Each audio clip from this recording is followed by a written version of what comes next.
My name is Alina Voss. I am 28 years old.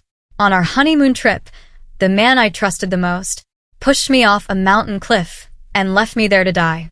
But somehow, I survived. For 3 months, the world believed I was gone. Last night, I returned home, but what I saw there made my whole body go numb. Before I tell you what actually happened, please like the video, subscribe to the channel, and tell me your country in the comments. Now, let's begin. I always believed I was lucky. I had a good life, a loving family, and a future that looked perfect. When I met my husband, it felt like a dream. He was kind, caring, always saying the right things, and he made me feel safe, like no matter what happened, he would always protect me. Our relationship moved fast, maybe too fast, but I didn't question it because everything felt right. My family liked him, my friends trusted him, and I gave him everything, my trust, my time, my heart. When he proposed, I didn't even think twice. I said yes. The wedding was beautiful. Everything was perfect, with smiles and happiness everywhere. And he looked at me like I was his whole world, or maybe that's just what I wanted to believe. After the wedding, we planned a honeymoon trip somewhere peaceful, far from the noise, a place surrounded by mountains, with cold air, quiet views, and an endless sky. It felt like the perfect start to a perfect life. The first few days were normal.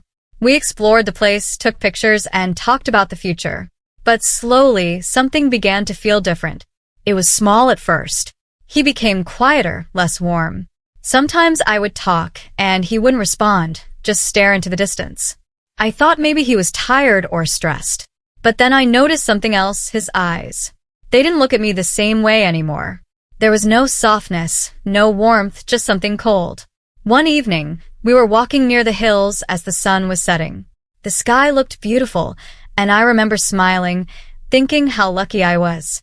I moved closer to him, tried to hold his hand, but he pulled it away. I froze for a second. "Is something wrong?" I asked. He didn't answer. He just kept walking. That silence felt heavy, and for the first time, I felt uncomfortable around him. That night, I couldn't sleep. Something didn't feel right. I kept asking myself if I had done something wrong. The next day, he acted normal again, smiling, talking, like nothing had happened. And I convinced myself it was all in my head, that maybe I was overthinking. But deep inside, a small fear had already started growing, a fear I couldn't explain. On the third day, we decided to go higher up the mountains. The view was breathtaking, with clouds below us and strong winds blowing. It felt like we were standing above the world. I remember feeling happy again, thinking maybe everything was fine. Maybe I was wrong. I walked ahead a little, looking at the view, then turned back to him. He was standing still, watching me, and the way he was looking at me, it didn't feel right. There was no love in his eyes, no emotion at all, just silence. "Come here," he said, his voice calm, too calm. I smiled a little and started walking toward him, step by step, closer to the edge. The wind grew stronger, the ground felt unstable, and something inside me started screaming to stop. But I didn't listen, because I trusted him, because he was my husband, because I never thought he could hurt me. I stood right in front of him. "Look at the view," he said. I turned slightly, and in that moment, everything changed. There was a sudden force, a strong, unexpected push. I lost my balance. The ground disappeared beneath my feet, and then I was falling. The sky spinning, the wind screaming. I tried to grab something, anything, but there was nothing. Only emptiness. Only darkness. And the last thing I remember was his face. Cold. Expressionless. Watching me fall. After that, everything went dark. I don't know how long I was falling, but I remember the impact. A sharp, crushing pain shot through my body. It felt like my bones shattered as my back hit the rocks first, then my arm, then my legs, and I heard it a crack. My scream never came out. The pain was too much. Everything blurred. I tried to move, but I couldn't. My legs didn't respond. Only pain, deep and unbearable. My arm was twisted strangely. My ribs felt tight like something inside had broken, and every breath hurt. I opened my mouth to scream, but only a weak sound came out as the sky above me spun and the cold wind hit my face. Slowly, darkness took over again. When I opened my eyes, I was still there, on the rocks, alone. I tried to move my legs again, but there was nothing except pain. Tears rolled down my face as one thought echoed in my mind. Am I going to die here? My body was freezing, the wind felt colder, and time passed, though I don't know how much. My vision kept fading, my strength slipping away. And just when I felt like this was the end, I heard voices. Wait, did you see that? Someone's down there. Footsteps rushed closer, fast and urgent. Careful. She's badly injured. Hands touched me gently. Hey, can you hear me? I tried to respond, but I couldn't. Everything went black again. The next time I woke up, I was inside a small shelter with wooden walls, dim light, and cold air. My body was wrapped in bandages, my legs tightly supported, pain still burning through them. A man sat beside me and said softly, "You're safe." Safe. That word felt unreal. You had multiple fractures, he continued. Your leg was badly injured, and your ribs too. I closed my eyes. So it was real, not a nightmare. He pushed me, and I survived, but not without breaking me. The climbers had found me near the rocks below. At first, they thought I wouldn't make it. If we were a few minutes late, he stopped, but I understood. Days turned into weeks. Recovery was slow and painful. Every small movement hurt. Sometimes I tried to stand and fell again, my legs trembling, weak and unstable. The climbers took care of me, simple, kind people. They didn't ask questions or force me to explain. They just helped. And in that silence, my thoughts grew louder. Every night I saw it again, the fall, the push, his face. Cold. Empty. Without regret. I would wake up suddenly, breathing fast, my heart racing. Sometimes I whispered to myself, "Why? What did I do wrong?" But deep down, I already knew the truth. He didn't just hurt me, he tried to end me. The climbers offered me a phone many times, told me I could call my family, but I didn't. Not yet. Because I wasn't ready. If I went back, everything would change, and I needed to be strong. 3 months passed. My body slowly healed. At least enough to walk again. The pain was still there, but I could move. It was time. Time to go back. The journey felt unreal. Every step closer to home made my heart heavier. I didn't know what I would find. Would he be there? Would he pretend nothing happened? Or would he try again? So many questions, but only one way to get answers. When I reached the city, everything looked normal. The same streets, the same life, like nothing had changed. But for me, everything had. I stood outside my house, my hands shaking, my heart racing. I took a deep breath and stepped inside. But what I saw there made my whole body go numb. The house was full, lights everywhere, people dressed nicely, and soft music playing in the background. For a second, I thought I had walked into the wrong place, but then I saw him, standing in the center, dressed as a groom. My breath stopped. My husband was smiling like nothing had ever happened, like I had never existed. And then my eyes moved to the bride, and my world shattered again.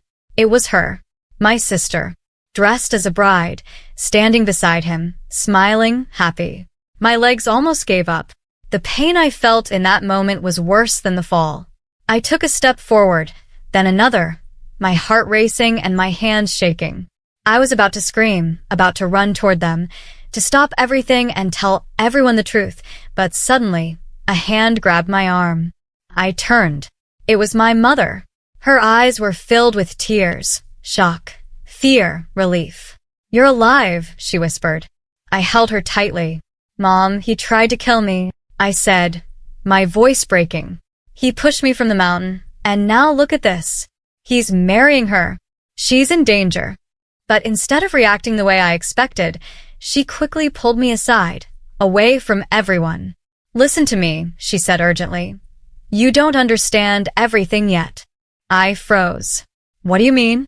Her face turned serious, heavy. "There's something you need to know first." My heart started pounding again. "What truth?" I whispered. She looked at me and said something that broke me completely. Your husband was never the only one. Silence. What? I couldn't process it. He never loved you, she continued. He loves your stepsister. This marriage was planned from the beginning. My breathing became heavy. Your stepfather, your stepbrother, your sister, they're all involved, she said, each word cutting deeper. The plan was simple. Marry you, gain access to your father's wealth, then kill you, and make it look like an accident. My legs felt weak again as tears rolled down my face. No, but why didn't you tell me? I whispered. Why didn't you stop this before? Her eyes filled with tears as she held my hands tightly. I didn't know before, she said, her voice breaking. I swear, I didn't know. I found out after you were gone, after they told us it was an accident. Her voice trembled. I was broken. I thought I lost you, but something felt wrong, very wrong.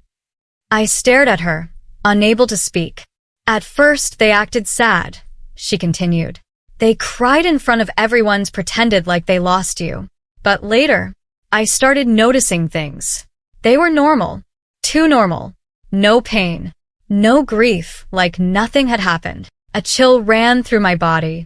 And then one night, I heard them talking. I wasn't supposed to hear it, but I did. Her voice dropped to a whisper. Your husband said, "It's finally over." And your sister, she laughed. She said, "Now nothing is standing between us." My vision blurred as tears fell. That's when I understood. My mother whispered, "This was never an accident." I couldn't breathe. So I stayed quiet, she continued, watching them, listening, trying to understand everything. I placed a recorder in the house and slowly, I got the truth. She looked straight into my eyes. They planned it. Your husband, your sister, your stepfather, all of them. My world shattered again. And today, she said, her voice turning cold, I was finally ready to expose them, but I thought I lost you. Her voice broke. I thought my daughter was gone. I hugged her tightly. I'm here, I whispered. For a moment, everything was silent. Then the wedding music reached us again, and reality hit. They're about to get married, I said. My mother nodded. This ends today. I wiped my tears. The fear was gone. In its place was something colder. Anger. Clear. Sharp. I turned toward the hall and walked in, step by step. The music was playing. Guests were smiling, the ceremony about to begin. And then someone saw me. A woman gasped. The music stopped. All eyes turned toward me. Silence. Pure silence. My husband's face changed first, the color draining from it. My sister froze. My stepfather stepped back, like they were seeing a ghost. And maybe they were. I kept walking, slow and steady, every step echoing in that silent room until I stood right in front of them. I looked at him. You should have made sure I was dead. My voice was calm, and that made it worse. Whispers started. What is she saying? She was dead. Is this real? My husband stepped back. This isn't possible, he stammered. For the first time, he looked scared. I remember everything, I said quietly. The fall, the push, you tried to kill me. Gasps filled the room. No. She's lying, he shouted, but his voice was weak, unstable. That's when my mother stepped forward. Let's hear the truth, she said. She connected her phone. The screen lit up, and the room went silent again. Then, a voice played. My husband's voice. Everything went exactly as planned. My heart pounded. Then my sister's voice. No one will question it. It looked like an accident. Then my stepfather. Good. Now we just wait. The property will be transferred soon. And finally my stepbrother. And after that, we're done pretending. The room exploded. People stood up, gasps, shock, anger. Faces turned toward them. No more smiles, only disgust. My husband stumbled back. This is fake, he shouted. But no one believed him. Not anymore. Because this time, the truth had a voice. And everyone heard it. Within minutes, the police entered the hall. They already had the evidence. One by one, they were taken away. My husband, my sister, my stepfather, my stepbrother. No more lies. No more acting. Just consequences. I stood there, watching everything. Not broken, Not weak. but free. That night, everything ended, and everything began again. I lost the people I thought were mine, but I found something more important, the truth, and myself.